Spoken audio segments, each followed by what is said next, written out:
Hi, I'm Pat Keegan and welcome back to the DIY Home Build channel.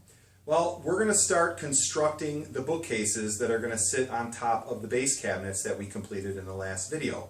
I've gone ahead actually and taken the liberty of cutting all of the pieces. You've seen me cut pieces in stock to length before. Each of these panels, I cut them 11 inches by 63 inches because that's what's called for in the design. Again, if you haven't seen the design and this is the first video you're seeing of this series, you can go back to the beginning of the series and I go through the built-in project as a whole. And so each of these is 11 by 63. And what I need to do is I have to do two columns or two rows, depending on how you're looking at it, of shelf pin holes so that they can hold the shelf pins that are going to hold up the shelves. In order to do this many holes, however, and so you can kind of see here that there's obviously the row holes in the middle that I'm going to be using to drill out the shelf pin holes for our pins. There's also these little 1/4-inch holes that I have in 3 locations, the two ends and then here kind of in the middle. And each of these ones are created to allow me to insert little dowel rods or pins or linch pins so that they will act as the fence. And what I mean by that is I go ahead and I take these pins here, or a pin, and I go ahead and insert it in the second hole, say.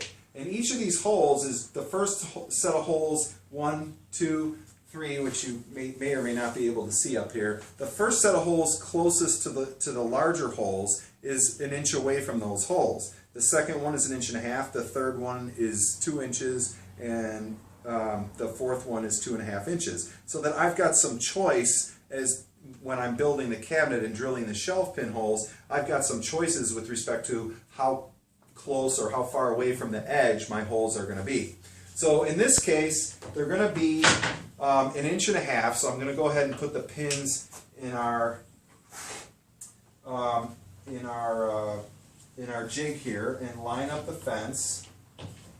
And then what I'm going to do is basically clamp the workpiece down, and I'm going to use my router to facilitate. And this is a plunge-based router, and I've talked about this before, but I'm going to use this plunge-based router which basically moves freely up and down. And I've got a spiral down cut bit chucked in this router, and you can see here in the router, if you haven't seen these before, this is called a guide bushing, and it's a 1/2 inch guide bushing, and there's a little collar that pokes up from the surface of the router plate, the base plate here, and it allows me to basically insert this in a 1/2 inch hole and then plunge it down, and this 1/4 inch spiral down cut bit that's currently locked into the router is going to be the thing that actually makes the shelf pin hole. And this is a very quick a very quick way to do it, where you can just set the thing in there in the holes and then plunge down, move to the next hole here, plunge down, and you can go ahead and do that all the way up and down. So I've gone ahead and had each of these panels cut. Actually, I cut them. I don't know why I say keep having them cut. And then I've got the tops over there. So I'm going to go ahead and drill all these shelf pin holes. Now, the thing I'm going to say about these jigs is something important to point out, because there's several methods of lining up your jig, no matter what kind of jig that you have, to start your shelf pin holes. Now, I've seen a lot of people, even professional guys, what they'll do is they'll take their tape measure and they'll say, oh, this panel is 63 inches. So I'm going to make 31.5 as my center point here. And I don't have a pencil in my ear, of course, but I'll just pretend because I don't want to mark this. And I'm going to mark at 31.5. And then I've got the exact middle of my jig marked out as well. In this case, the jig is 54.25, so that would be 27.1/8. So they would say, oh, my center mark is 27.1/8, center mark here. So all I'm going to do, because I know that I want holes in the middle, is they're going to line up the middle mark with the jig with the middle mark of the actual wood that they're going to bore out the holes.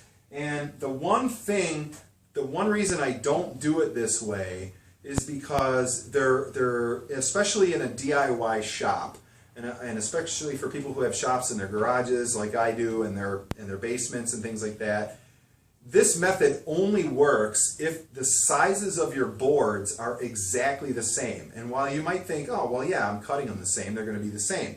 Sometimes they're off a 32nd of an inch or even a 1/16 of an inch.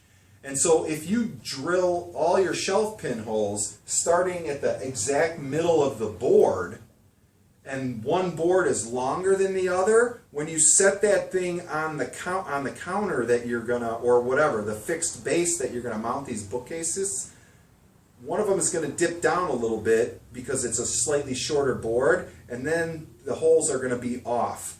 And so you're either gonna get wobbly shelves or whatever. So, or just plain crooked shelves.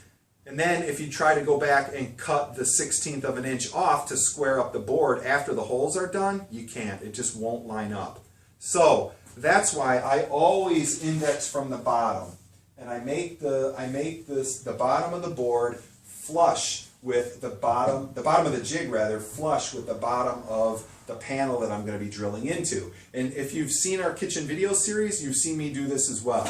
I always index off the bottom, and I always do it from the bottom edge rather than from the middle. It's just a different way of doing it, but I believe that especially, we're all prone to error and making mistakes, and the last thing you want to have happen is to have to throw away a panel or two panels. I've been there, because you've got the holes that just don't line up with one another.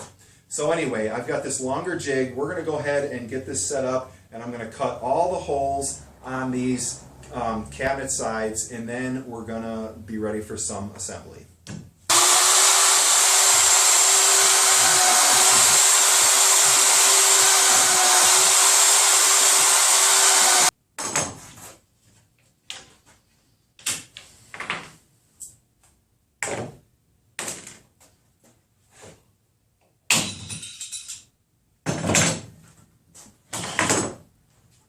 Okay, now that I'm done drilling this side of holes, it's just a matter of sliding the jig this way. And again, the great thing about this jig is I just make it flush from the bottom.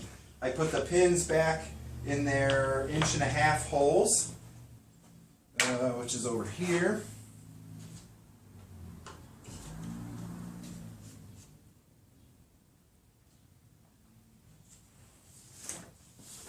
And then I go ahead and I flush it up against the bottom of the jig. Always got to remember where the bottom is. I go ahead and I put my clamps on.